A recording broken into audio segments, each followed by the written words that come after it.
Buenas noches a todos. El día de hoy vamos a conversar sobre las falsificaciones que se hicieron más famosas. Pero antes de entrar en materia, yo quisiera hablar un poco de la mujer a la que se ha endilgado el tema de primera falsificadora del Ecuador, para quitarle ese apelativo. Y digo para quitarle ese apelativo porque me parece injusto que a la más grande artista del grabado que haya tenido la nación ecuatoriana en el siglo XIX, se la haya acusado de falsificar los sellos que ella misma creó. Estoy hablando de Emilia Rivadeneira. Emilia Rivadeneira, una mujer que nace en el año de 1839 en la ciudad de Quito, y ya cuando tiene solo 18 años, es contratada por la República del Ecuador para que haga el diseño del cuño de una de las monedas que iba a tener mayor circulación en la nación y que reemplazaría al peso ecuatoriano. Me refiero a la moneda de 5 francos de 1858, que lleva las siglas de ella debajo de la cabeza de la imagen supuestamente de la libertad, y donde están las letras ER.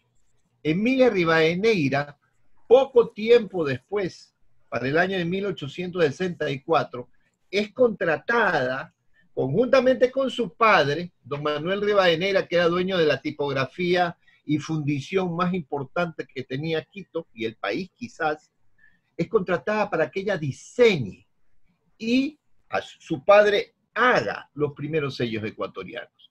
Esta mujer tenía 29 años, 24 años tenía para ese entonces. Estamos hablando de alguien que a todas luces demostró ser genial en su trabajo. Emilia Rivadeneira es la responsable de haber hecho los primeros sellos ecuatorianos, haber hecho su diseño y su padre haber hecho la impresión. ¿Por qué razón salieron tantas variedades de tintas y papeles que enriquecieron la historia postal y la filatelia ecuatoriana? Me refiero a su primera emisión, porque fue muy conflictivo el tema de los pagos, y este es un tema que tiene mucha tela por cortar. Pero el problema realmente radica en que para el año de 1887, Emilia, disgustada porque le dan a la American Banknote Company el contrato para hacer la tercera emisión de sellos ecuatorianos, dice y reclama con justicia de que por qué razón, sabiendo que existe una mano de obra sumamente calificada, se refiere a ella, que podría hacer sellos postales de primerísima calidad, que por qué razón, habiendo una tipografía como la de su padre, que podría, con los recursos que le están pagando a American Banknote Company, hacer unos sellos de igual calidad que los que se hacen en Estados Unidos, que por qué razón, si existe un sistema de protección a la mano de obra nacional, le entregan a Norteamérica ese contrato. Tiene toda la razón al hacer este reclamo, porque la calidad de lo hecho no era mala. Si bien es cierto, algunos sellos salieron mal impresos, es porque les tocó vivir la guerra franco-prusiana y con ello toda la escasez que vino con el tema de tintas y papeles una vez que no hubo cómo traer los materiales a Ecuador. ¿Qué hace esta mujer? ¿Qué hace? En el año de 1890, y yo lo veo de esa manera, yo veo más que una falsificación, ella decide hacer copias de lo que había hecho para que en 1865 circulasen las estampillas de la primera emisión. Hace copias del medio real, de la estampilla de un real, y hace copias de la estampilla de 4 reales.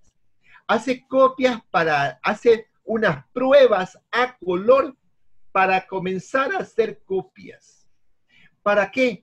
Yo creo que es para que las personas que gustaban de su trabajo, ellas poderle vender estas copias de su trabajo. Estas que estamos viendo en este momento son las pruebas de color para hacer las primeras falsificaciones, yo le llamaría más bien copias, que Emilia Rivadeneira presenta a la comunidad en el año de 1890 y vende también. Hay otra imagen. Sigamos. Aquí se puede observar un detalle muy interesante. Si ella, con la habilidad extraordinaria que tenía, hubiese deseado hacer falsificaciones, no hubiese dejado en estos sellos elementos que permitiesen diferenciarlos de los legítimos. Ustedes ven en esa elipse encerrado un doble marco que dejó en todos estos sellos, o en un costado, o en los dos costados, o arriba o abajo, para poderlos diferenciar de los originales. La intención de falsificar estaba muy alejada de ella. Hacía copias. Estas copias eran para que la gente viera la calidad de su trabajo. Independiente de eso, va a hacer, como lo ven ustedes en su costado izquierdo, va a hacer las estampillas ligeramente más grandes. Cualquiera, sin lupa, puede identificar una copia de Emilia Rivadeneira, que por años se le ha llamado falsificaciones de Emilia Rivadeneira, y algunos, de una manera más suave, solamente reimpresiones de Rivadeneira. En este cuadro que ustedes observan, van a darse cuenta cuántos colores, además de los que ya vimos, en cuántos colores ella imprimió estas copias. Independiente de que las hizo de tamaño más grande, independiente de que les dejó un doble marco para poderlas diferenciar, independiente de eso, las imprimió en papel blanco liso y las imprime también en papel cuadriculado. No había una intención real de coger y falsificar, que es copiar idéntico a un sello original, un sello para crear una suerte de engaño. Independiente de que para la época en que ella comienza a hacer este trabajo, en 1890, ya no circulaba la estampilla. Y esa estampilla había dejado servir para el franqueo en 1873. Estaba haciendo copias de lo que ella había hecho para el país. Estas que estamos viendo aquí, las que vimos, pertenecieron a la colección de Robert D'Elia, que hizo una investigación también sobre las falsificaciones de Rivadeneira. Es verdad, y esto quizás haya sido lo que animó a muchos a decir de que hubo una intención de coger y hacer un engaño, es que se utilizaron matasellos para coger a esas copias y hacerlas ver como estampillas usadas. No lo veo así. No pienso que la misma Emilia se haya dedicado a matasellar estas estampillas. Es muy probable que haya habido otras personas quienes compraron las estampillas, estas copias que Emilia hizo, y cogieron en matasellos falsos, y algunos no tan falsos, porque sí estuvieron moviéndose en manos de privados particulares los matasellos originales, algunos matasellos originales, comenzaron a matasellar estas copias para darles un carácter de originalidad, aunque eran matasellos espurios. Esta es la manera en que ella presentaba sus piezas. No eran planas con Jubilee Line, no eran planas idénticas a las planas originales, no, porque ahí sí quedaba implícito su intención de falsificar. No, eran pequeñas hojitas o pequeños bloques, en unas ocasiones de 9, como estamos viendo aquí, en otras ocasiones de 8 sellos, como ya veremos después, y siempre con los elementos que las diferenciaban de los originales. Más grande el sello, doble marco en muchas ocasiones, y algunos elementos que las iban diferenciando de las legítimas y que pueden verse perfectamente dentro del sello. Aquí vimos en antes la de medio real, ahora vemos una de un real azul, estampilla que no existió, o sea que no es una falsificación. Hace también hojitas de 9 sellos, es una copia de lo que ella podía hacer. Veamos, vamos otra. Aquí vemos también otra de un real amarillo, más grande, como ustedes pueden apreciar. Aquí ya son de 8 sellos. También de estas, así como de las del bloques de 9 sellos, impresas sobre papel cuadrillé, impresas sobre papel blanco liso, siempre delgado, pero de buena calidad, muy parecido obviamente al papel que se había utilizado para hacer las estampillas originales, porque es el tipo de papel que aún circulaba en el Ecuador. Aquí podemos ver fragmentos, 2 fragmentos de otro tono que corresponden a la misma impresión de estas primeras pruebas de color de las falsificaciones, entre comillas, de Rivadeneira, hechas en 1890 para poder ser vendidas a quien gustaban de los sellos ya, que ya había mucho aficionado a la filatelia, ya estaba naciendo la afición filatélica en el Ecuador para ese entonces. Y aquí cabe un paréntesis. Si ya estaba naciendo en 1890 la afición y había pasado muy pocos años de que había dejado de circular la primera emisión de sellos ecuatorianos, aquí cabe desvirtuar totalmente aquella aseveración que por mucho tiempo se ha hecho, que Emilia lo que hizo fue copiar estampillas que la gente ya no podía conseguir, como el 4 es mentira. Es absurdo pensar que a muy pocos años de haber terminado de circular la primera emisión, no hubiese en cantidades increíbles los sellos todavía, usados por lo menos, como para poderlos tener en las colecciones que incipientes, pequeñas, que se iban formando en este país. Pasemos. Aquí van a apreciar ustedes las pruebas de color para la falsificación del real.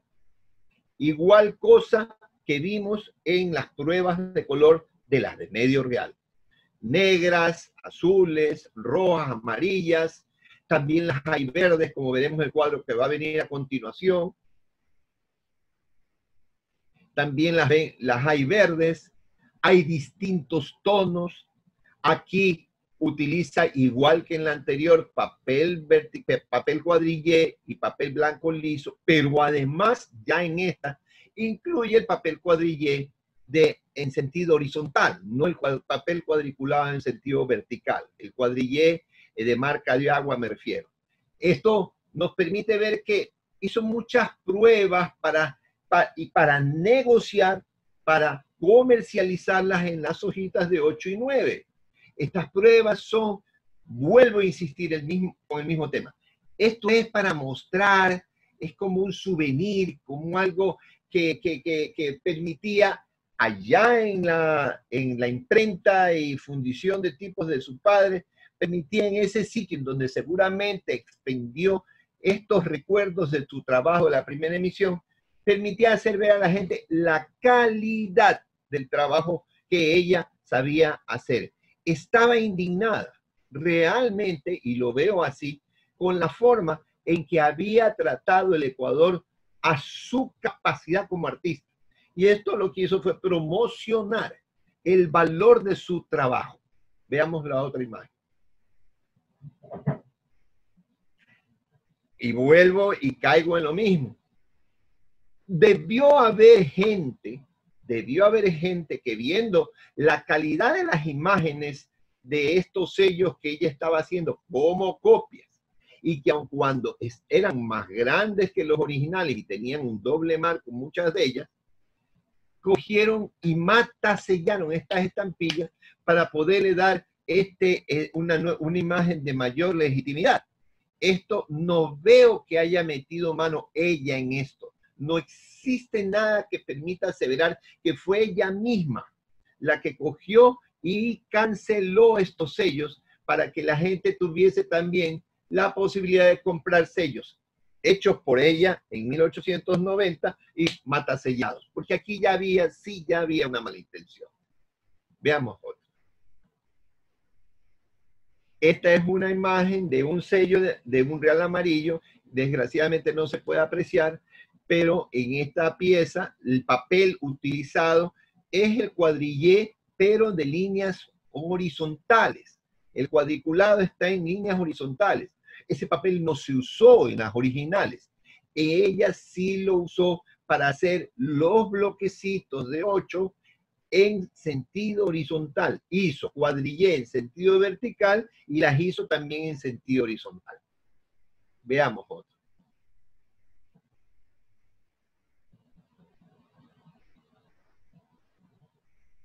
Otra a continuación.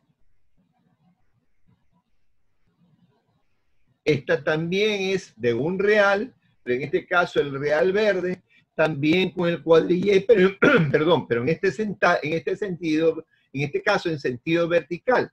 Estas son solamente pruebas, muestras de las estampillas que hizo en sus bloques de 8 y 9 en papel cuadrillé vertical y horizontal, tanto para el color verde como para el color amarillo. Otra vez tenemos el mismo caso. Alguien cogió, las cortó y las mataselló para hacer ver que eran prácticamente legítimas, sin darse cuenta seguramente para ese entonces de que ella ya había dejado las marcas que permitían observar cómo se veía la falsa de la original.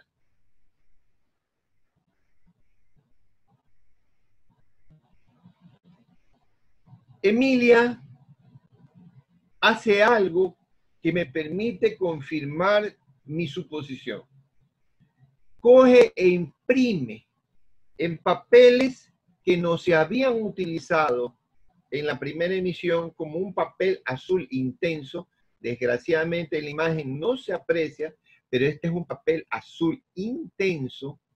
Imprime sus estampillas, pero además de eso hace algo que no existió en la estampilla original, que es un Tetbech.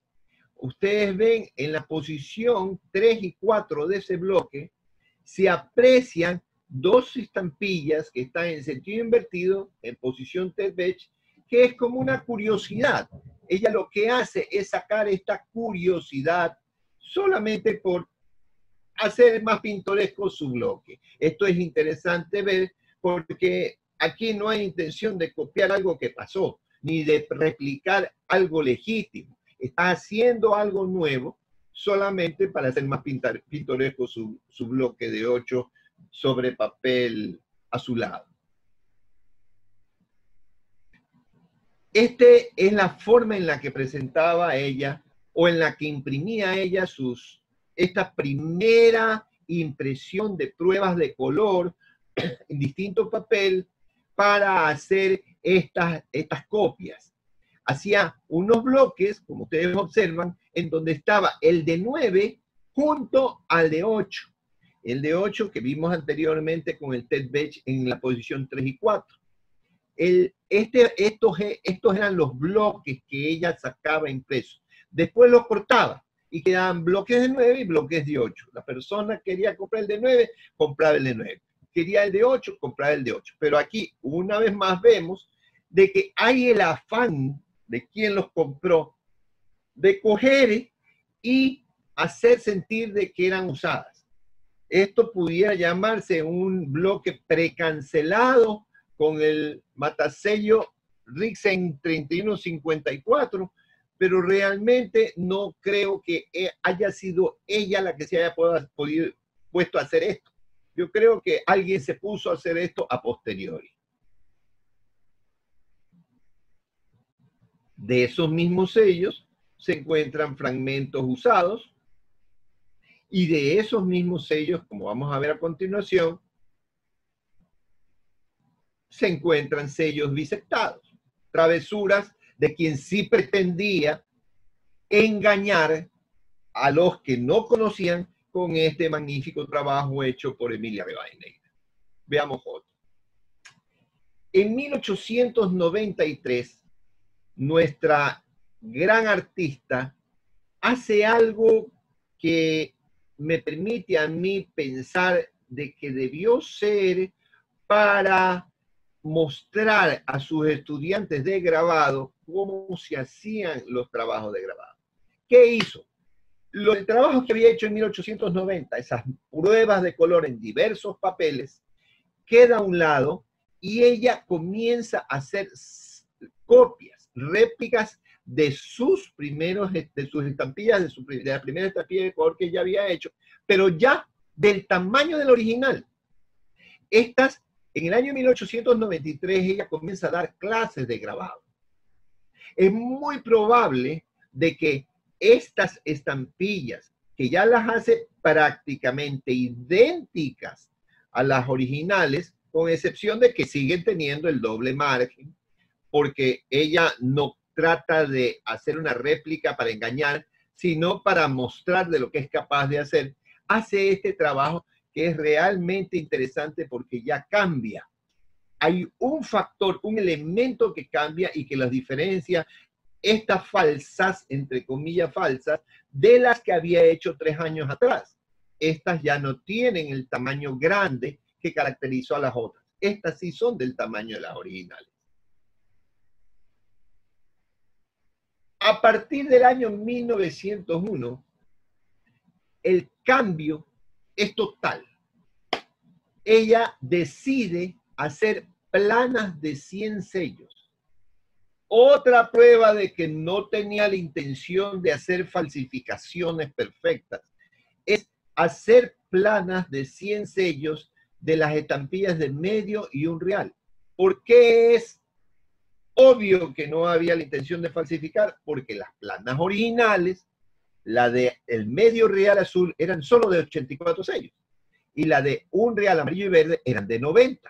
Ella hizo en un papel blanco delgado, que en ocasiones fue azul y en otras ocasiones con la marca de agua Cuadrillé, hizo estos sellos de medio y un real. Se conocen las planas de medio real con papel blanco liso y con papel impresas en papel azulado, como esta que estamos viendo aquí. Estas son mucho más defectuosas que las anteriores. Aquí se nota la intención de coger e imprimir para vender. Ella debe haber recibido, y asumo que así fue, debe haber recibido una gran cantidad de pedidos. ¿Para qué? Para que venda sellos postales parecidos a los que se habían hecho en 1864 y circulaban en el 65, imprime en la tipografía de su padre estos sellos de medio real azul, que sí son muy fáciles, pero muy fáciles de distinguir de las estampillas originales. Veamos. Aquí hay dos cuadros de dos tonos diferentes de estos sellos que hemos visto en las planas anteriores. Como ustedes podrán ver, son muy, pero muy inferiores en factura a las piezas que vimos impresas en 1890 y en el 93. Incluso les deja una marca secreta, que es la perla que estamos viendo, ese agujerito que vemos en el marco circular del escudo. Esta perla es la marca que deja para distinguirlas, aunque no necesitaba realmente dejar la marca, porque son facilísimas de distinguir de las originales por su mala factura. Ese huequito, esa perla, no se aprecia en las dos últimas líneas de las planas de 100 sellos que vimos anteriormente. Hubo varios tonos, como podemos ver esta, que es de un tono ya casi celeste, que también tiene la marca que a la que estamos haciendo referencia, que es el agujerito en el cerco circular. Y vamos a continuación. También se cogieron y se las usó para matasellarlas y hacer ver de que existieron estas estampillas circulares como originales, cosa que es total y absolutamente falsa, porque como ya vimos y ya lo dijimos, esta estampilla dejó de circular los originales en el año 1873. Difícilmente, cuando en 1901 Emilia hizo estas planas, alguien las pudo haber utilizado para el franqueo de correos. En el año 1901 mismo, ella coge e imprime planas de 90 sellos, como ya les dije, de estampillas amarillas. Aquí vemos la estampilla amarilla naranja, que es exactamente el mismo tono de los primeros sellos amarillos que circularon en 1865, que ella imprime dentro de un conjunto de 4 planas de amarillos de distintos tonos y de distintos papeles, que también saca al momento que sacó los de medio real. Esta es de papel blanco liso y color naranja la tinta. Esta es de color amarillo normal, pero impresa sobre el mismo color azulado de las planas, impresa sobre papel azulado entre 1871 y 1872 en la circulación de la primera emisión. También imprimió estampillas de color con el tono oliva. Aquí vemos una plana entera de oliva sobre papel cuadrillé. Un buen amigo de la manera más inocente y sin ninguna mala intención, creyó alguna vez de que nunca se había falsificado el oliva sobre papel cuadriculado. Aquí tiene una plana del oliva sobre papel cuadriculado. Es un tono oliva bajito, pero es bastante bien hecha. El tono es exacto al original. Y aquí está. No es una pareja ni una sola. Una plana entera de 100 sellos de oliva sobre papel cuadrillé. Y el mismo papel cuadrillé que se usó para imprimir las estampillas de la primera emisión. Y finalmente una cuarta plana de amarillo claro sobre papel blanco liso. Esto nos permite ver que esta dama hizo todos los tonos que sacó en la primera emisión, los hizo en esta impresión de 1901 sobre los mismos papeles que se habían impreso las primeras estampillas del Ecuador. Aquí podemos ver además una estampilla de un real amarillo, las estampillas de real amarillo, impresas sobre papel azulado, batoné. Esto es algo que es muy distintivo en las falsificaciones, entre comillas, de los sellos de Emilia Rivadeneira. Muy distintivo, digo, porque generalmente los reales amarillos sobre papel azulado que se encuentran son sobre este papel azulado batoné, que no es otra cosa que un papel que tiene por la parte posterior líneas paralelas, como las líneas del cuaderno de una línea, líneas paralelas. Esto es el batoné paper. Se ha dicho muchas cosas sobre el batoné paper. Se ha confundido enormemente el batoné paper con el late paper, pero realmente nosotros, quienes hemos estudiado los sellos de la primera emisión, desde el año de 1971 venimos identificando la plana del batoné paper como la plana que tiene por detrás estas líneas paralelas a 1 centímetro de distancia cada una. Este papel batoné también fue utilizado por Emilia Rivadeneira para imprimir sellos de color amarillo. No los usó para imprimir los sellos de color verde. Aquí podemos observar los diversos tonos en que hizo esta impresión de 1901 en planas de 100. Y un bloque de amarillo-naranja de 24 sellos que, como vuelvo a repetir, desgraciadamente no nos da fidelidad en la imagen y en los tonos, pero es exactamente el mismo tono de las estampillas anaranjadas que salieron a circular en 1865 de un real amarillo y que fueron utilizadas para el franqueo de nuestra correspondencia. Falsificaciones, por supuesto. Se utilizaron para hacer toda clase de travesuras, por supuesto. Aquí ustedes ven de que no solamente se las canceló con canceladores originales como el de Porte Interno, que se movió como loco, ese matasello estuvo en manos de todo el mundo y era un matasello original, el matasello no es falso, pero también se cogieron estas estampillas y se las mataselló con toda clase de matasellos espurios para, esto sí, es a todas luces con el deseo de engañar a alguien o a los nobles coleccionistas que, deseando tener un sello disectado, cogían y agarraban y disectaban una falsa de Rivadeneira y la matasellaban con el primer matasello en falsete que encontraban, o original si lo tenían a la mano. Esto es el real verde, hecho también por Emilia en el año 1901 en las planas de 100. Se encuentran muchos bloques. Y también se han encontrado muchos disectados, como vamos a ver a continuación, y falsificaciones hechas matasellando con matasellos, algunas veces espurios y otras veces originales, estas estampillas para poder engañar. Pero como vuelvo a repetir, estas estampillas son muy fáciles de identificar. Veamos lo que viene a continuación. Las planas de los reales verdes se hicieron en tonos claro y oscuro y tienen exactamente las mismas características de las amarillas. Tienen ese doble margen, tienen una factura bastante defectuosa, tienen algunas cosas dentro del escudo en sí y en la cabeza del cóndor que inmediatamente permite al conocedor e incluso a una persona que está empezando recién, pueden permitirle pues identificar el sello original del falso.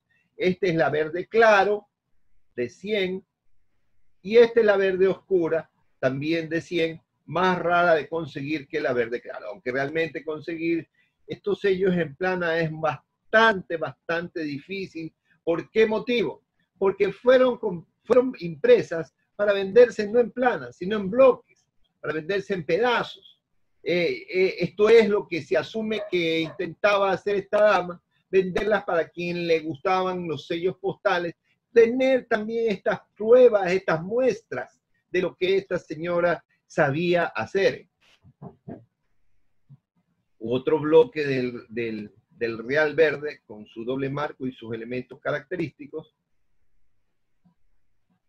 Y aquí vale la pena hacer un paréntesis para poder contarles algo en particular. Cuando doña Emilia Rivadeneira muere en el año 1916, su sobrina Carmen López Rivadeneira hereda muchas cosas de ella. Y entre las cosas que hereda las planas. ¿Pero qué planas? Las planas para imprimir, no las planas impresas. Las planas para imprimir, es decir, los tipos móviles que se usaban y la forma en cómo encuadrarlas para poder hacer impresiones de estos sellos, no solamente de las de un real y de las de medio real, sino también los tipos móviles para armar la plana de 4 reales, que ya la veremos posteriori. ¿Quién le compra a esta dama? Perdón, esta dama le regala a don Miguel Andrade Marín todo esto. Debe haber sido un gran aficionado a la filatelia, lo debió haber visto muy entusiasmado con el tema, le regala doña Carmen López Rivadeneira a Miguel Andrade Marín, un personaje importante de la ciudad de Quito, hermano de un muy importante quiteño, don Luciano Andrade Marín. Pero don Miguel Andrade Marín le vende a un ciudadano español de apellido Naidali Maimó, le vende en el año de 1925 estas planas. Y Naidali Maimó inundó el mercado filatélico de filatelistas latinoamericanos que estaban interesados por el sello ecuatoriano, lo inundó de falsas. ¿Cómo distinguimos nosotros las estampillas hechas en la plana de Rivadeneira, pero por Naidali Maimó? Porque la impresión era pastosa y difusa, porque no supo hacer la impresión. Estas son piezas de la plana de Rivadeneira, pero ya impresas por Naidal y Maimó, perfectamente discernible por la mala calidad de la impresión.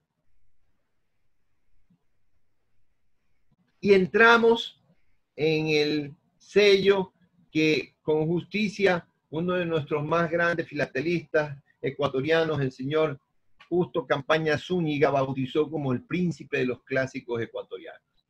¿Por qué el príncipe de los clásicos ecuatorianos? Porque este sello, el de 4 reales, aun cuando estuvo programado ser impreso desde el principio, este sello realmente, con toda la accidentada que fue la primera emisión de sello ecuatoriano, terminó imprimiéndose en diciembre del año 1865. Y cuando se termina imprimiendo en diciembre del año 1865, la cantidad de sellos que se asume, de acuerdo al contrato que firma Manuel Rivadeneira para hacerlos, la cantidad de sellos que se asume se hicieron realmente no es la que de verdad se hizo. ¿Por qué nosotros inferimos o deducimos de que no es la misma? ¿Por qué? Porque del sello de 4 reales existen muy pocos ejemplares en comparación a los demás sellos. Claro, alguien me dirá y con justicia, pero es que este sello es de 4 reales, esto es medio peso, es mucha plata para la época, claro, sí, pero también se mandaron a hacer muchos menos. Pero en relación, en comparación, hay muchos menos sellos de los que debería de haber. Y es por eso, por su nivel de rareza, que justo Pastor Campaña Zúñiga le llamó el príncipe de los clásicos ecuatorianos. ¿Qué hizo doña Emilia en 1890? Lo mismo que hizo con el real y con el medio real. Hizo pruebas de color para hacer sus copias que se le ha dado por llamar falsificaciones. Aquí vemos nosotros la prueba de color de la estampilla de 4 reales, pero en tono rosa. Veamos la otra. Aquí la vemos en tono amarillo, en color amarillo. Y aquí vemos ya en el color que oficialmente se hizo la estampilla original. ¿Qué característica le puso Emilia Rivadeneira a estos sellos para que no fuesen considerados falsificaciones? Pues que también era más grande que la original y además le puso la cabeza del cóndor mirando hacia la derecha. Siempre con el afán de hacer ver, siempre con el afán de hacer ver que estas eran estampillas que no pretendían falsificar los originales que ella misma había hecho. Aquí vemos lo que yo defiendo y he vuelto a decir una y otra vez, aquello que permite pensar que ella falsificaba las estampillas. No, debe haber habido gente que compró muchos de los sellos que ella estaba haciendo como sus copias de promoción o propaganda del valor de su trabajo como grabadora, que comenzaron a matasellar las estampillas para hacer ver que eran como legítimas. Realmente quien lo hizo estaba bastante confundido, porque al tener estas marcas entre comillas secretas que definían que estas eran piezas falsas o piezas copias no originales, mal podía engañar a alguien poniéndoles matasellos. Aquí se puede apreciar lo que estamos diciendo. Pruebas del color del sello de 4 reales para hacer las copias consideradas falsificaciones. Hubo amarillas, hubo azules, hubo rojas, rosadas, del color ladrillo, que fueron las originales, hubo verdes, hubo negras. Y todo esto se conocen tanto nuevas como canceladas a mano o como mataselladas e impresas, tanto en papel cuadriculado como en papel blanco liso, de buena calidad. Se ha dicho que no es de buena calidad. No, es un papel blanco liso de buena calidad, ligeramente más delgado que el original, que en el que se imprimieron las originales, pero un buen papel como para poder hacer estas estampillas que a todas luces lo que pretendían era mostrar las virtudes de esta mujer como artista del grabado. Aquí se aprecian de nuevo sellos de los que hemos estado viendo a continuación antes de esto, sellos del color de los originales y cancelados para hacer sentir de que son estampillas circuladas o que se han utilizado para franquear carne. Y aquí viene lo que yo he llamado o bautizado como el mayor dolor de cabeza aparecido en los últimos años con respecto a los sellos de la primera emisión. Esto ha sido en los últimos días un dolor de cabeza para mi amigo Paul Novoa y para mí, porque es un hallazgo realmente increíble. Esto parece que es no un bloque de sellos hechos como copias para vender, no. Esto parece que es posible que sean pruebas. Debemos a nuestro amigo Paul Novoa este análisis a profundidad de los sellos de ese bloque de 6. Un análisis a profundidad para poder encontrar estos sellos en la plancha de 104 sellos. Ha estudiado cada uno de los defectos de impresión para ver si se encuentra en la plancha original. Y he encontrado, entre otras cosas, por ejemplo, ese roto en el óvalo, en donde se encuentra la denominación del 4 reales, este elemento en la R, que parece que fuera una P con un aditamento pegado para formar la R, y esta especie de tilde que se encuentra sobre la S. Buscando en la plana original que existe, pues, de la famosa colección Google, una prueba en negro de la plana original que ha permitido investigar hasta la saciedad las posiciones y características del sello de 4 reales, no se encontró uno parecido. Veamos el número 2. En el número 2 del bloque de 6 se apreció este retinte que tampoco se encontró en la plana original. Veamos el 3. El número 3 tiene este elemento en la parte superior que es como una llave sin cerrar, y en el óvalo externo tampoco cierra en la parte lateral izquierda. Este tipo de sello, este sello con estas características, tampoco se encontró en la plana original. La bolita que está en la barra donde está la denominación de 4 reales también tiene un desperfecto que parece que fuera solo un fragmento lateral su inferior, muy distinta a la que está en el costado izquierdo. Veamos la otra, que es el adorno caído. Veamos la número 4.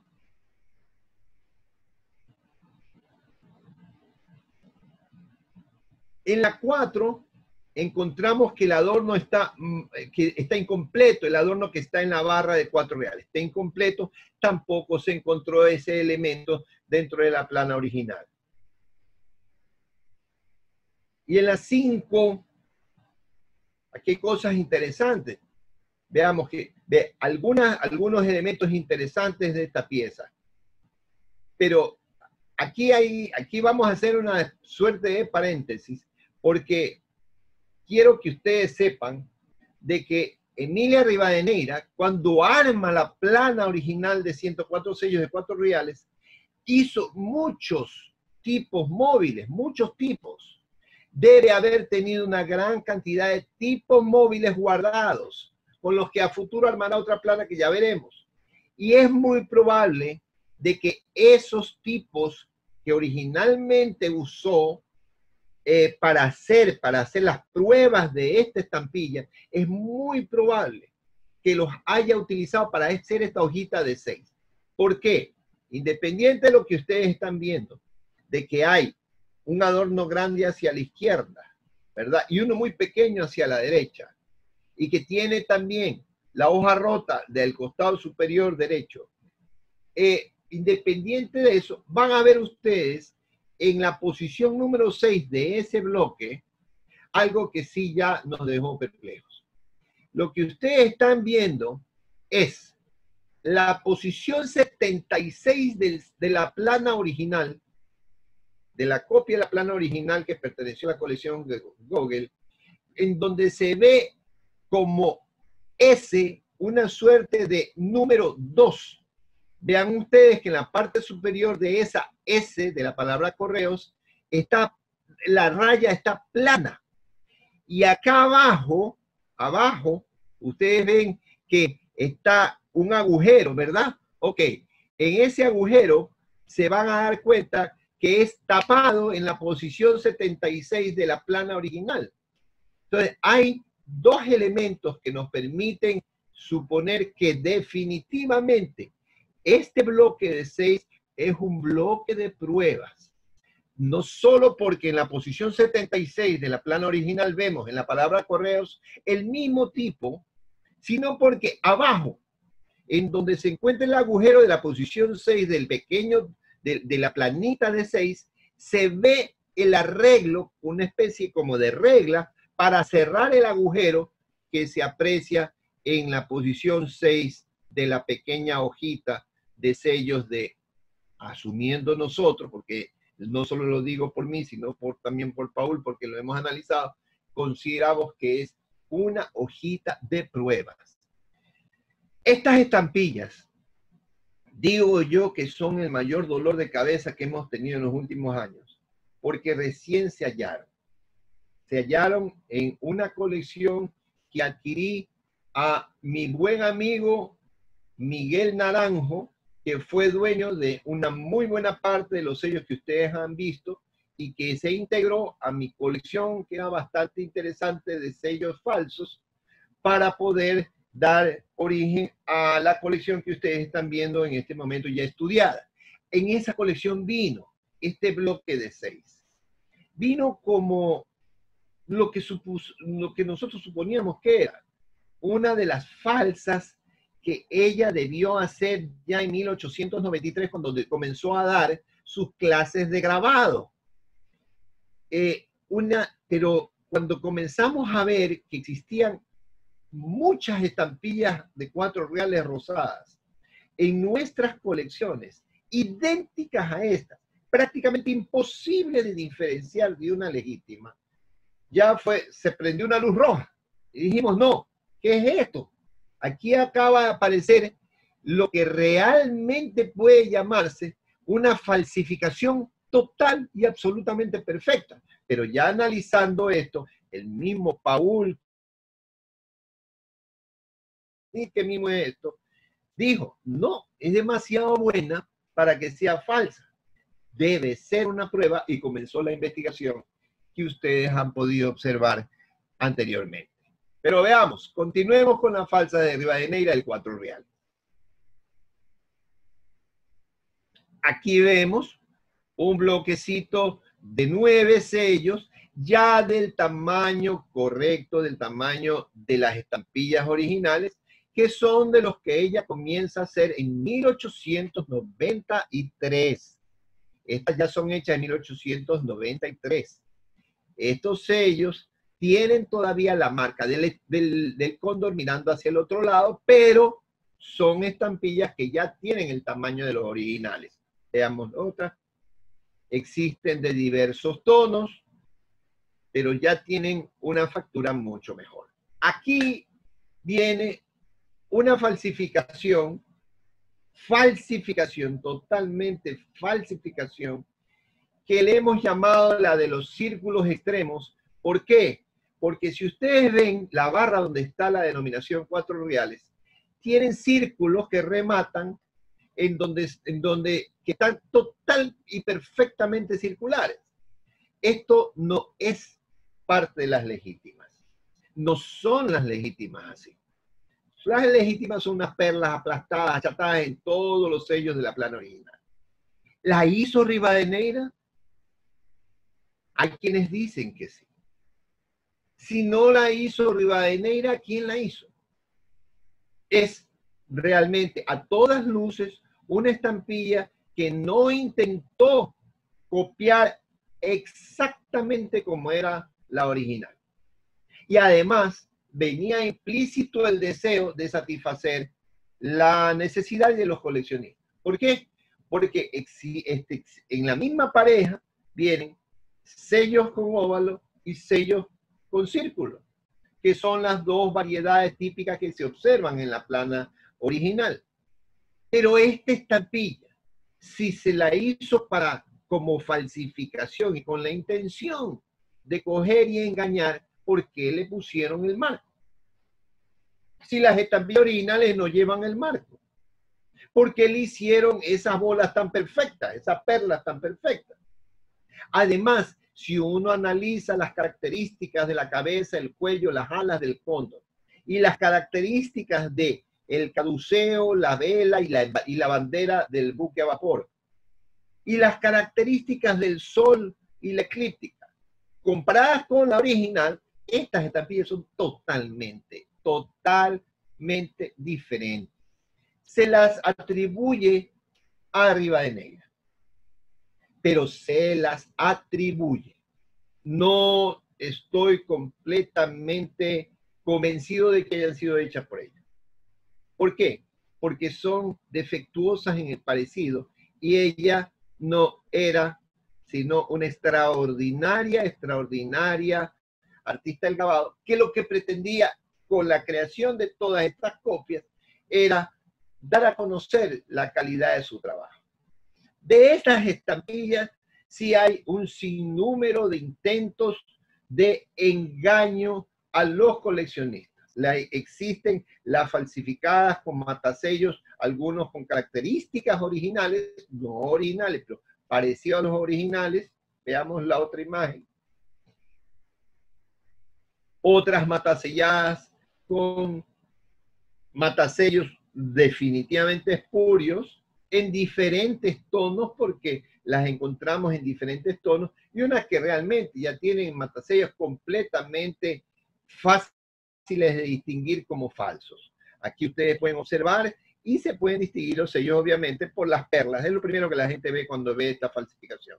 Por las perlas que se encuentran a los costados de la barra que tiene la denominación del sello. Falsificación que se bisectó, se mataselló, utilizaron incluso matasellos originales, se conocen con matasellos originales bisectados hechos de esta falsificación, con el intento totalmente malintencionado de engañar. Estas estampillas me cuesta trabajo pensar que fueron hechas por doña Emilia. Aquí podemos ver las mismas estampillas, pero con otros matasellos en fragmentos y también bisectadas.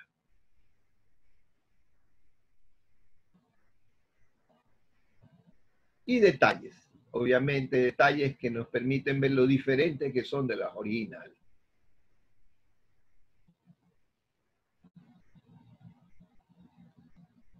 Y aquí viene una estampilla que se encuentra también en parejas. Una estampilla que ha sido calificada y nominada como la estampilla más difícil de identificar de los originales. Esta estampilla que yo he nominado como la falsificación perfecta, efectivamente, es muy, pero muy parecida a la original. Tiene diferencias muy pequeñas, pero muy, muy pequeñas con las legítimas. Pero tiene elementos que la permiten, esos elementos la permiten distinguir. Aquí se puede observar la bolita rota con un fragmento de punto hacia el costado derecho en el primer sello. También se puede observar que las características de la S del segundo sello son diferentes, es diferente a las demás S porque es como una letra, perdón, un número 2 invertido. Independiente de eso, se observa que la letra E de la palabra reales tiene una conexión con el marco y la letra R también está bastante dañada, el palito de la R, que más bien parece una P a la que le adicionaron ese fragmento. Hay elementos que la distinguen indudablemente de la original. Vean ustedes la R del 4 de la primera con la R del 4 de la segunda. Son elementos que la distinguen y son de todos modos muy, pero muy parecidas a las estampillas originales. Cuando uno ve una original y ve una de estas estampillas, se da cuenta que aquí sí está una mano maestra trabajando. ¿Será hecha por Rivadeneira? Parece que sí. Parece que esta es de las estampillas que ella hizo en parejitas en el año de 1893. Y aquí sí, para mostrar a sus alumnos de grabado la calidad de trabajo que ella podía hacer. Esto todavía con este afán de hacer ver el error que había cometido el Ecuador al mandar a hacer afuera estampillas que ella hubiera podido hacer tanto mejor como se hicieron en Estados Unidos. Y aquí aparece la última falsificación de doña Emilia. esta falsificación o copias que hizo doña Emilia, las hace en el año 1901 conjuntamente con las de un real y medio real de 100 sellos. Esta estampilla no la hace de 100 sellos. La plana no va a ser de 100 sellos. Estas planas van a ser de 96 sellos. Estas son planas horizontales en donde ella le da un poquito más de oxígeno entre sello y sello, no como en el caso de las originales que siendo de 104 iban pegaditas las estampillas. Se dice, y no sin razón, que habiendo tenido en su tipografía y fundación don Manuel Rivadeneira las piezas que doña Emilia hizo sello por sello para armar la plancha original y que debieron ser muchos más tipos que solo los 104 que se utilizaron para armar la plancha original, se dice que doña Emilia armó una plana de 96 sellos para hacer la del 4 reales, paralelamente a que ya había hecho las de 1 real y las de medio real en el mismo año 1901. De estos sellos sí salieron bastante defectuosos porque justamente parece ser que se hicieron con esos tipos móviles que ella había desechado. Pero curiosamente, y veámosla, y se hicieron en varios tonos, veamos a continuación la imagen que viene después.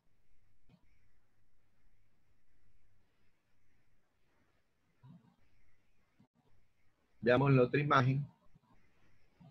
Se hicieron en varios tonos, como ya dije, pero además de que se hicieron en varios tonos, aquí se ve la plana, ella coge dos tipos, veamos la plana, coge dos tipos, parece que no completaba la plana para hacerla, y coge dos tipos de los sellos que tienen la cabeza del cóndor hacia el otro lado. Y en esta plana, la posición 87 y la posición 88 tienen la cabeza del cóndor hacia el otro lado. Y esto es una de las características especiales que tiene esta falsificación a la que yo he llamado del siglo XX, porque fue hecha ya en el año 1901 con las demás planas de medio y un real. Esta tiene esa característica importantísima. Los sellos del 87, las posiciones 87 y 88, tienen los cóndores con la cabeza mirando hacia el otro lado. Esta plana, los sellos de esta plana, se utilizaron también como los de las otras denominaciones para matasellar y tratar de engañar a algunos incautos, pero ya en este caso fue una cosa burda. Se han visto matasellos que jamás existieron sobre estas estampillas, como lo que vamos a ver a continuación. Matasellos tan burdos como esos, totalmente inexistentes, que jamás se utilizaron para matasellar los sellos de la primera emisión y peor de 4 reales, estos u otros que no fueron tan burdos, pero que igual fueron matasellos falsos, como los que vamos a ver a continuación, que se utilizaron también para cancelar las estampillas que formaron esta plana, que conformaban esta plana que tenía 96 sellos y que se hizo en 1901 conjuntamente con las de un real y medio real. Pero vamos a ver a continuación algo interesante.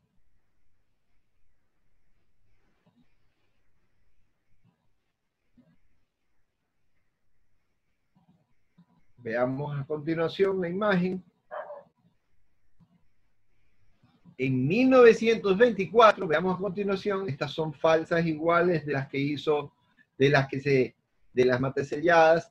En 1925, Naidali Maimó, ya teniendo esta plana en sus manos, comenzó a imprimir sellos.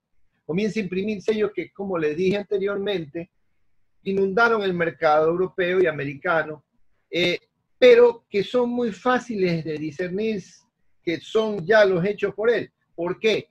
Porque al igual que vimos en los sellos verdes y amarillos, Naidali Maimó coge y utiliza una tinta espesa, densa, que pierde mucho de la definición del sello y hace ver una impresión de muy mala calidad. No solamente eso, sino que además los sellos de Naidali Maimó que comenzaron a circular, los falsificadores que se sirvieron de estos sellos le pusieron también matasellos, algunos incluso prefilatélicos que engañaron a muchos de los ingenuos coleccionistas que creyeron que eran sellos originales, como lo que estamos viendo en ese instante con el matasello de Ibarra Franca o con el matasello de Otavalo que se observan aquí en estos sellos pastosos de mala impresión. Esta es la serie de sellos conocidos como las falsas de Rivadeneira. Estampillas que están en muchas colecciones privadas, que están en colecciones importantes también, y que son las que conforman el grueso de las falsificaciones entre comillas, hechas por esta dama que sin lugar a dudas no merece el apelativo de falsificadora y más bien debe ser recuperada la imagen de gran artista porque fue la responsable de hacer los primeros sellos del Ecuador. Muchas gracias. Muchas gracias por la presentación. Excelente, gracias. Estamos a la orden, cualquier pregunta o inquietud. Una pregunta, ¿cuál es el ratio entre las originales y las falsificadas? Si alguien que no conoce ¿qué cantidad de estas falsas se ven a la venta? ¿2 falsas por una original? Más o menos, ¿qué proporción? Esa es la palabra. Bueno, yo creo que se ven por lo menos de 6-1 o 7-1. 7 falsos por un original, wow. Así es. Así es. ¿Y del medio real también hay falsos o no? Del medio real ya las vimos. Las falsas de medio real de Rivadeneira. Sí, ya las vimos. Ok. Una pregunta, Melvin. Bueno. Primero dijiste que hizo unas que eran un poco más grandes que las originales. O sea, ella hizo unos tipos nuevos. Después hizo del no te tamaño... oí bien la pregunta, Walter.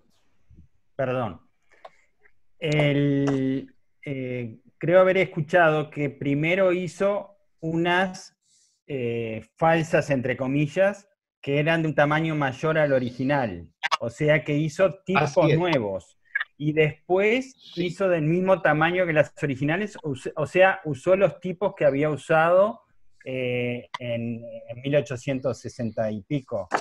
No, porque hizo nuevos tipos. No, hizo nuevos tipos, pero ya del tamaño de las originales. Pero eran nuevos tipos en donde dejaba el doble marco. El doble marco. De distinción.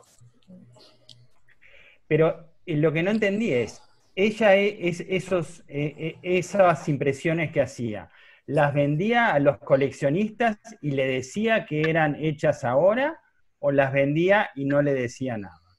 No, es realmente una conjetura el tema de la venta. Se asume de que debió haberlas vendido, pero también podríamos perfectamente suponer de que al ver de que el país no le dio los contratos, ella pudo ponerse a imprimir en la imprenta de su padre estas estampillas para obsequiar, para regalar, pero ya después son tantas las que se han impreso que bien podría suponerse que después esas planas de 100 sí se pudieron haber usado para ser vendidas. O sea, no hay pruebas de que ella haya ganado Melvin, con esas impresiones. No existe esa prueba. Henry, digo. Adelante, Esteban. Sí. Melvin, una pregunta. Muchas gracias por tu... Yo veo que cuando hizo esta serie, que son unas copias y más no unas falsificaciones. ¿Se puede decir que estas copias tienen valor filatélico o no? Toda falsificación, prueba, muestra o copia tiene valor filatélico como para poder estudiar las diferencias que existen entre los originales y estas piezas que se hicieron a posteriori con otras funciones. Esteban, ¿tenías una pregunta? Sí, estaba hablando. Melvin, cuando hizo el contrato, fue que se me está cortando, en cuanto terminara tenía que devolver las planas, las fundiciones. Oh, se corta. Cuando tenía que devolver las fundiciones, Emilia utilizó... Okay. Bueno, Esteban, escúchame. En el contrato no especifica que tiene que devolver los tipos móviles. En el contrato no se especifica eso. Esto ya es en tiempos modernos que cuando se hacen estas cosas hay que devolver a la persona que te contrata, hay que entregarle los cuños o los tipos móviles o las planchas, pero esto no contempla el contrato original cuando se contrata a Manuel Rivadeneira para imprimir los sellos de 4 reales. Por eso debe haber tenido montones de tipos móviles. Aquí. Sí. Una pregunta. El Banco Central tenía que devolver las planchas. Especifica muy claramente que tenía que devolver. Pero yo creo que Emilia se nos resiente porque ya contratan en Europa en poco tiempo mandar a hacer en el exterior. Pero la guerra franco-prusiana le detiene, pero si estampillas se iban a hacer en el exterior y de nuevo le recontratan. Yo entiendo que Emilia tiene un resentimiento y comienza a actuar de manera no muy clara. ¿Sí me comprendes? Yo te comprendo, pero no estoy de acuerdo. Te comprendo, pero no estoy de acuerdo. Pues ella lo que demuestra es que está capacitada para hacer trabajos tan buenos como los que se hacen en American Banknote Company. El resentimiento es posible que haya existido, pero no que la haya llevado a hacer falsificaciones, porque si no, las estampillas serían exactas, pues, y no lo son. Y les deja marcas para que la gente reconozca la buena de la mala, o la buena de la copia, digamos. Entonces, no, es una artista tan buena. Ese libro no vale. Eso está obsoleto, lo que tienes en la mano. No sirve eso. Las investigaciones actuales nos han llevado a encontrar cosas mucho, pero mucho más complejas dentro de la primera emisión. Es un buen punto de partida. Y yo lo digo porque yo conocí al ingeniero Jorge Ayora, estuve de niño y de muchacho con él y lo ayudé a investigar. Pero ese libro ha sido superado enormemente en mucho de lo que el libro dice. ¿Qué nueva publicación hay? Yo tengo ese libro también y lo he usado como guía. ¿Cómo no? ¿Cómo no? Es un buen punto de partida, pero se han hecho una innumerable cantidad de investigaciones complementarias al trabajo de Jorge Ayora, y Paul Novoa no me deja mentir. Tanto Paul como Juan Pablo Aguilar, como George Mayer, como Teddy Suárez, han hecho aportes importantísimos a la investigación de los sellos de primera emisión que complementan o anulan algunas aseveraciones de Jorge Ayora. Y así es la filatelia. Claro. Desde que se hicieron los hallazgos de mucho material filatélico por parte de Lorenzo Sá, esto cambió totalmente. ¿Por qué?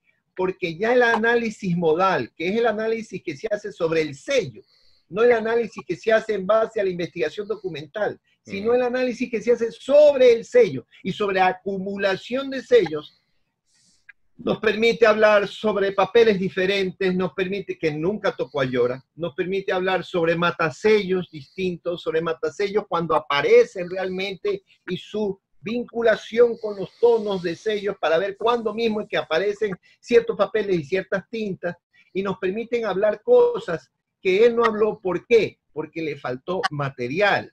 Claro. No es lo mismo tener en sus manos, como lo tuvo Jorge Ayora, 1000 sellos de medio real o 700 sellos de medio real, 100 plicas y cartas para hacer sus investigaciones y sus deducciones, que tener 4000 o 5000 sellos de medio real, como tuvo Paul Novoa, por ejemplo, en su momento, para poder hacer un planteamiento con respecto a la aparición de tonos o a la aparición de papeles, para hacer un planteamiento para poder definir cuándo mismo comienza a utilizarse tal o cual matasello, siempre como planteamiento y no como una teoría confirmada o comprobada, porque documentos no hay.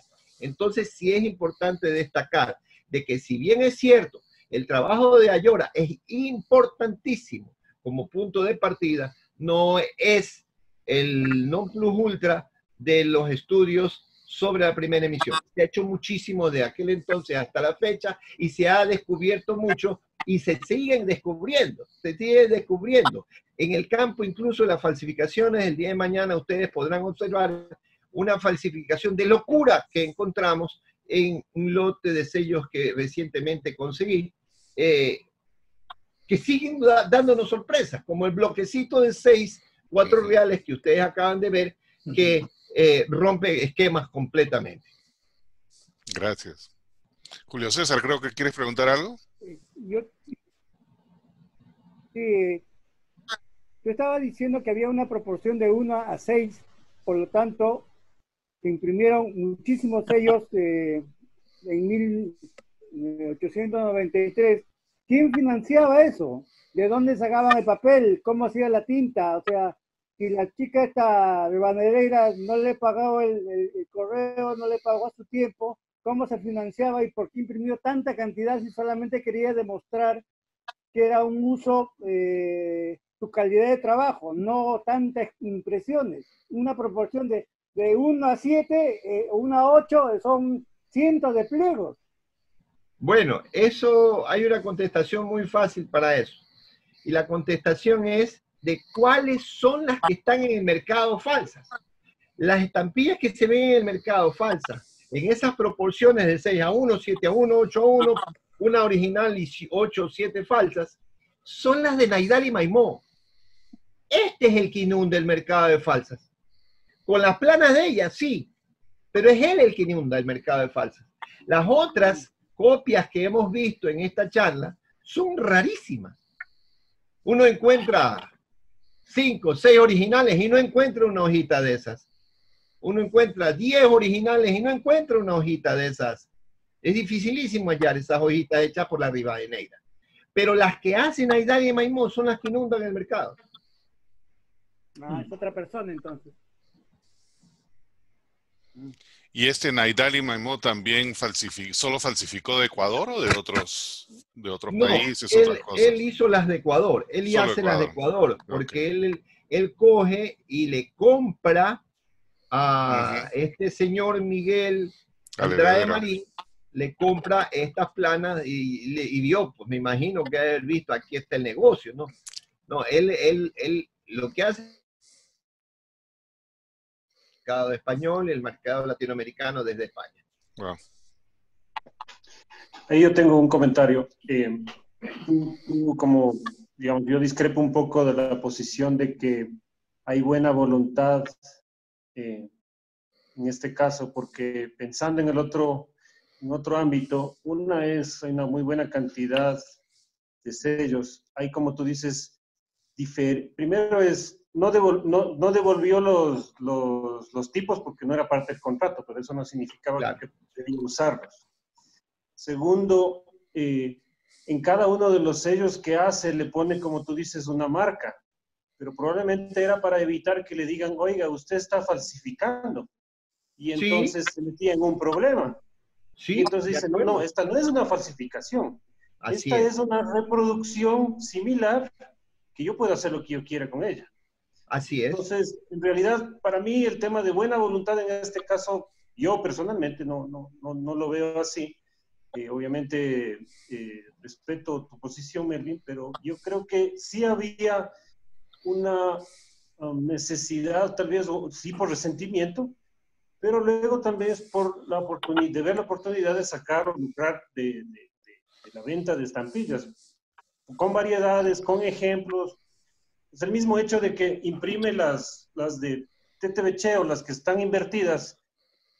¿Cuál era la intención? Debe haber tenido algún tipo de asesoría o empuje de un tercero para que haga eso, porque no creo que ella no es que estaba ella en la industria de impresión. Entonces eso debe haber tenido una referencia de otra persona externa.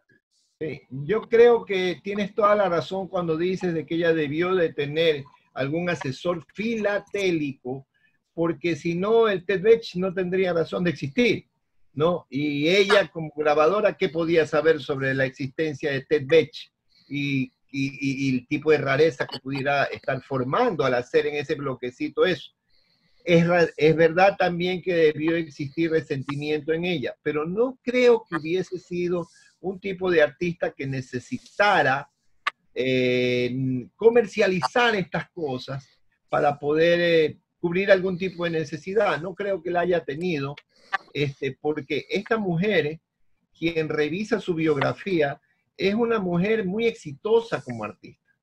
Llega a ser una de las artistas del grabado más utilizadas para hacer mapas, llega a ser una de las artistas del grabado más utilizadas para hacer retratos hechos con buril, y se asume por la muy prolífica producción que ella tuvo, que ella no debió haber tenido mayores necesidades. Además, después se casa con un señor Egui, que era un comerciante exitoso, y creo que sí, debió estar muy disgustada con el gobierno.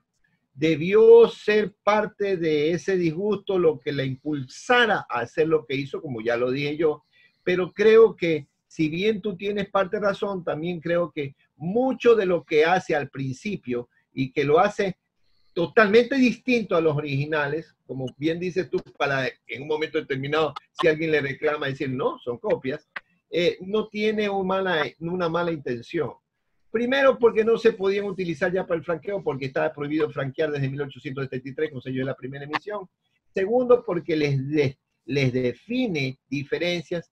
Y tercero, porque si bien es cierto, debe haber tenido algún tipo de asesoría filatélica, también es cierto de que para qué la gente iba a comprar esos sellos, me refiero a los filatelistas, en cantidades, si todavía los originales estaban en las cartas o se podían conseguir en abundancia. Y para el año 1890, que ella las hace, las primeras que hace en el 90, deben haberse conseguido hasta los 4 reales en buena cantidad. Estamos hablando de 1890, no han pasado muchos años de que esa estampilla ha dejado de circular, ni siquiera han pasado 20 años. Y Diego tocó un punto interesante. Si ella tenía una escuela de grabado o era profesora de grabado e imprimía esto y obviamente estaba circulando, y me imagino que en el círculo filatélico habrán habido personas que trabajaban para el gobierno o había cierta relación con el gobierno, nunca existió, digamos, una, qué sé yo, denuncia o cuestionamiento, algo un poco más oficial que hubiera hecho algún organismo del Estado referente a lo que ella estaba haciendo? No, jamás. Son los filatelistas los que en principio bautizaron su producción como reimpresión, no como falsa. Bautizaron su producción como reimpresiones. Muy a posteriori y décadas después a esas reimpresiones que le llamaron los filatelistas antiguos. Y cuando hablo de filatelistas antiguos, hablo de filatelistas de inicios del siglo XX. Muy a posteriori a esas reimpresiones comenzaron a llamarle falsificaciones. Yo, después de analizar y estudiar la vida de ella, dudo, y después de ver la producción de ella, no veo que haya falsificaciones. La falsificación, a juicio mío, es cuando tratas de hacer una copia exacta de otra estampilla. Y ella hasta deja marcas para ver que no son exactas y las hace incluso las primeras de tamaño diferente. Claro. ¿En qué año se forman los primeros grupos filatélicos en Ecuador? Bueno, a fines del siglo XIX ya hay coleccionistas incluso agremiados en clubes en Guayaquil. Ya había clubes, ok. Sí, ya existe. Existen por lo menos 2 asociaciones a fines del siglo XIX en Guayaquil de coleccionistas de sellos. Y comerciantes obviamente habrán habido. Deben haberse comercializado dentro de las mismas asociaciones. Claro. Pero comerciantes no conozco, aunque sí se ven en las revistas que se publicaron para aquel entonces, sí se ven publicidades de comerciantes. La razón también por la que digo eso es porque en aquella época, en los 1890, en el Perú, en Lima, había un comerciante que se anunciaba, Williams & Co., que se anunciaba como el más grande dealer de estampillas latinoamericanas. Y en realidad lo que él era un montón de anuncios, pues, ¿no? Porque según hay descripciones de eso, vivía en un cuartito, tenía acumulaciones, era medio tramposo. Y Perú está acá, Ecuador es la próxima puerta. Si hubiese habido algún comerciante, quizás hubiese habido alguna relación también de que este Williams & Co. la pudo haber distribuido también. No lo sé. Puede ser, habría que revisar en las publicaciones guayaquileñas si está el nombre de él en los clasificados. Exacto. Había otra pregunta, creo. Volviendo a la primera edición. Emilia tuvo cuidado siempre de hacer con el mismo papel, la misma filigrana y todo, o ya comenzó, yo le llamo su informalidad, de comenzar a transformar y sacar nuevas emisiones. Mi pregunta es, ¿ella siempre se mantuvo en línea o se comenzó a torcer progresivamente? Porque yo veo que ella sacó un papel con filigrana X y de tal tipo de rayado y todo ese papel. Pero luego comienza a variar, a salir muchas colecciones, muchas estampillas diferentes. Fue la desprovisión de papeles, fue la mala intención, fue la crisis. ¿Qué le llevó a hacer? Bueno, eso es en la primera emisión. Eso es otro tema completamente diferente que no tiene nada que ver, Emilia, con eso. Ni siquiera yo veo que tenga que ver Manuel, el papá, el dueño de la tipografía y fundición que hizo los primeros sellos. Esto de aquí lo hemos discutido mucho en un grupo que tenemos de amigos que se denomina el grupo de clásicos, en donde está incluido Paul Novoa, Miguel Naranjo, Pablo Pérez, Diego Vázquez.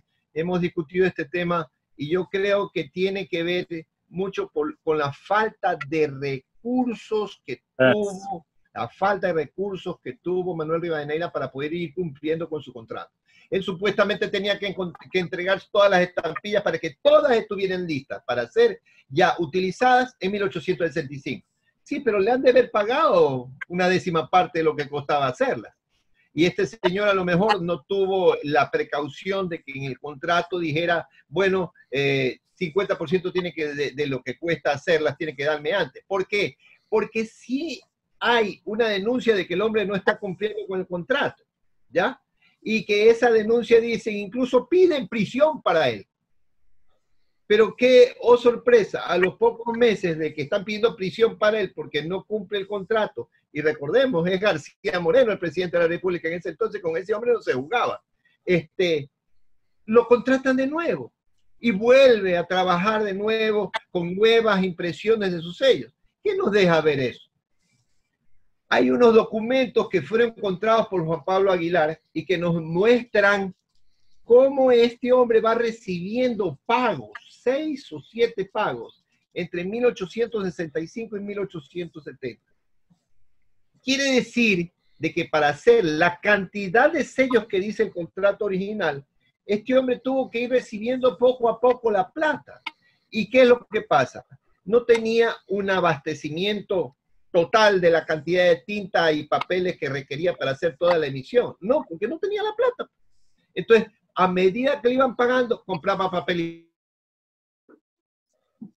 que había en el mercado, era papel cuadriculado, compraba el cuadriculado. Se acabó el cuadriculado, no hay sino papel azul. No hay sino papel azul, imprimo en azul. Lo que Entonces, esa es la realidad de esta impresión. Por eso es que es tan rica en variedades, en colores y papeles. Ahí en el WhatsApp he puesto un documento que tengo sobre Williams & Co. Está toda la publicidad de él, que es súper rimbombante, y menciona Ecuador entre las cosas que vendía. No lo he leído ahorita todo, pero sería interesante buscar alguna relación, porque operó por año. ¿Cómo se llama? Williams & Co. He puesto el documento, el PDF, vamos a buscarlo. En el WhatsApp. Vamos a buscarlo en las publicaciones antiguas de las asociaciones filatélicas de Guayaquil.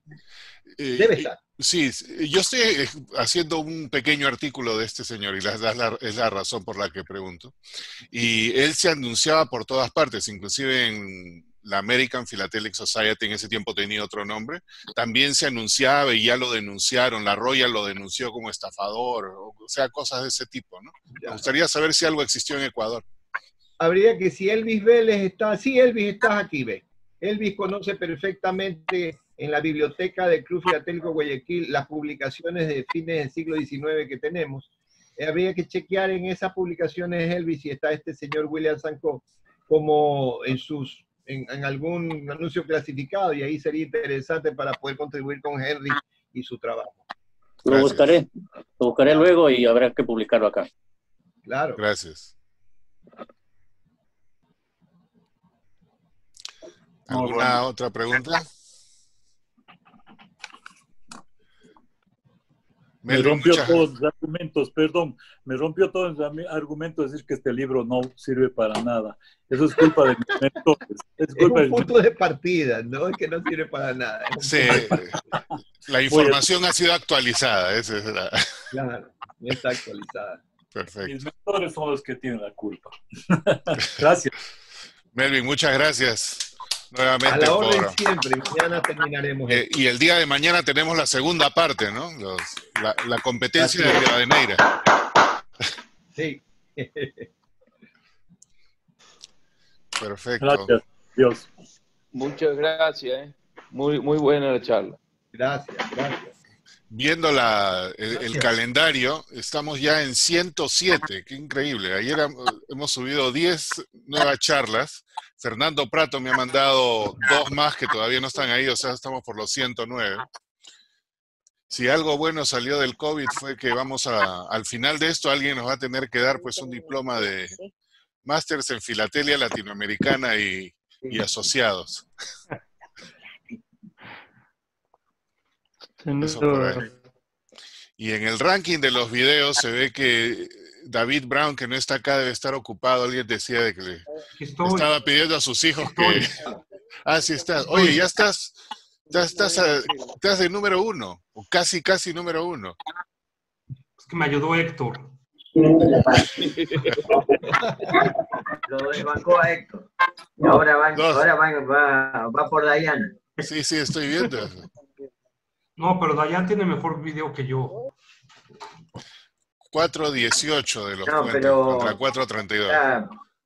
Gusto, no gusto, está demostrado que lo que más visto son las colecciones temáticas. Sí, eso es cierto. Es así. ¿Qué pasa, Henry? Todas las temáticas tienen muchas vistas. Sí.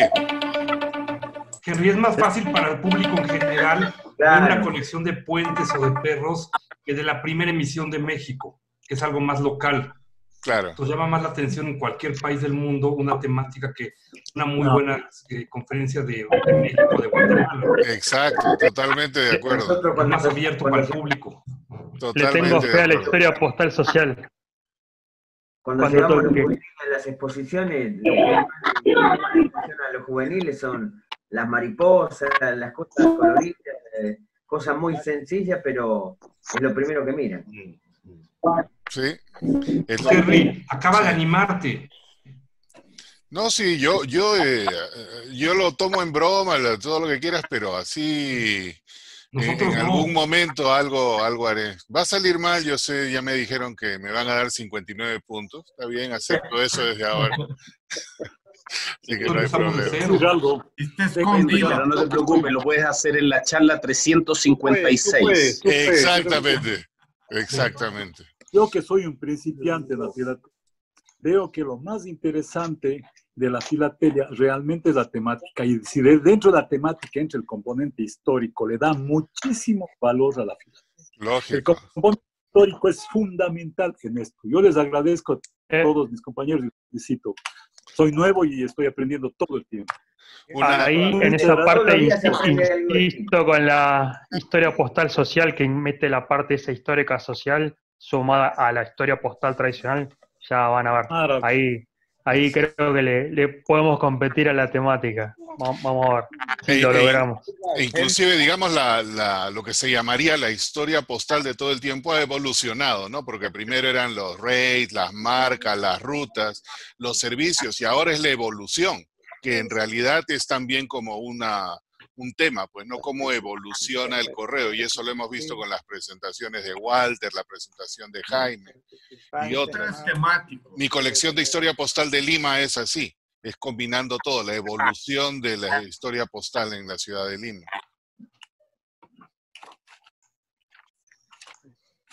Se me acomodó mi cuadernito, ya ves, miren.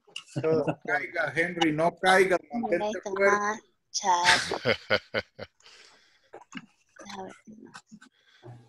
Ya debe haber empezado Henry, pero no quiere algo decir. conmigo. No fue solo tomar vino. ¿De qué? Desconectar el audio. Ahí ¿Qué es lo que no puedo hacer? Quiero decir algo, no puedo. ¿Por qué no puedes? ¿Cómo hago? ¿Grito? ¿Qué? Sí, grita nomás, Roberto. ¿Qué te pasa, Roberto? Todos te estamos escuchando, hermano. No he podido saludarlo, oye. Es que pensé que estaba sin audio, tuve que llamar a mi hija. Así que un saludo a todos, pues. Estuvo muy buena la participación. Felicitaciones a Melvin. Eso nomás quería decir. Lo que sí, pues también, a ver si Melvin nos muestra las originales, pues. Ya, y todos los tipos de colores, no sé si ya hizo alguna vez esa exposición. Paul hizo una muy buena disertación sobre primera emisión ya. Sí, Qué está bueno, en YouTube. qué bueno. Claro. Están todos los videos de aquí que son relacionados con Latinoamérica. Tengo que hacer esa aclaración. Los ponemos en YouTube, en el canal que se llama Mi Oficina Philatelic Society. Quisiera yo hacer un agradecimiento, discúlpenme. Quiero agradecer a mi amigo Paul Novoa porque sin la ayuda de él para hacer el PowerPoint hubiera sido imposible dar esta charla. Mañana tendré que molestarlo nuevamente para el trabajo del PowerPoint de la charla que viene mañana. Agradecer también a mi amigo Luis Carlos, que me ayudó entregándome algunas piecitas que no tenía en mi colección para poder mostrárselas en todo el proceso de descripción del trabajo de Rivadeneira. Y agradecer también a Miguel Naranjo, porque Miguel fue quien formó prácticamente el 60% de esa colección que ustedes vieron. Muchísimas gracias, queridos amigos. Disculpen la interrupción. Gracias a Dios también. Perfecto. ¿Algo más por esta noche? Hasta ahí llegamos. Ok. Bueno, entonces nos estamos viendo el día de mañana. La misma hora, el mismo canal. Gracias. Hasta mañana. Gracias por todo. Nos vemos. Muchas gracias. Buenas noches.